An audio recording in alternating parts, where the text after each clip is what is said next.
What's up everybody, Anthony Alfredo here, and it's time for a new track lap with Fast Pasta presented by Logitech G. This time we're at Worldwide Technology Raceway on iRacing, also known as Gateway. And you might notice that this track's not quite updated or rescanned yet. It's been repaved in real life, so the surface is a lot smoother and has a lot more grip. This, on the other hand, is way rougher and slicker. But either way, we're hard on the brakes into turn one, still running the traditional line, higher up the racetrack in that progressive banking, so we get a nice run down the back straightaway. We're downshifting to third gear and then back up to fourth gear, just because the way the gear ratios are and the corners are, turns 1 and 2 so slow. But 3 and 4 you can roll a lot more momentum. It is a much longer and sweeping corner. And we wrap the bottom but have a little bit of a diamond just so that we can come off low and straight on exit with a nice run down the front straightaway. That's definitely going to be critical for us.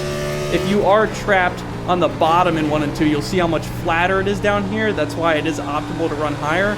And just the angle on exit is a lot trickier, as you'll see when you come off the corner on exit. It's a really fun track, and on the other hand, if you're on somebody's outside, you can work the top of 3 and 4 a little bit. A lot of guys actually run up here in real life, even in clean air, because you can just roll a little bit more momentum and make the straightaways longer with the entry to turn 3 and the exit to turn 4.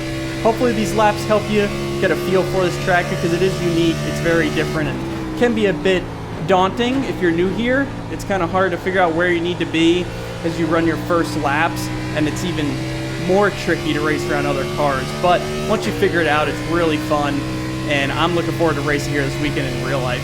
I wish I had the pleasure of racing this surface, because you can see with the D-Box Technology haptic system, it's pretty rough, and I could see why everybody used to love it this way. But either way, it's going to be a blast racing here, and good luck in the officials this week.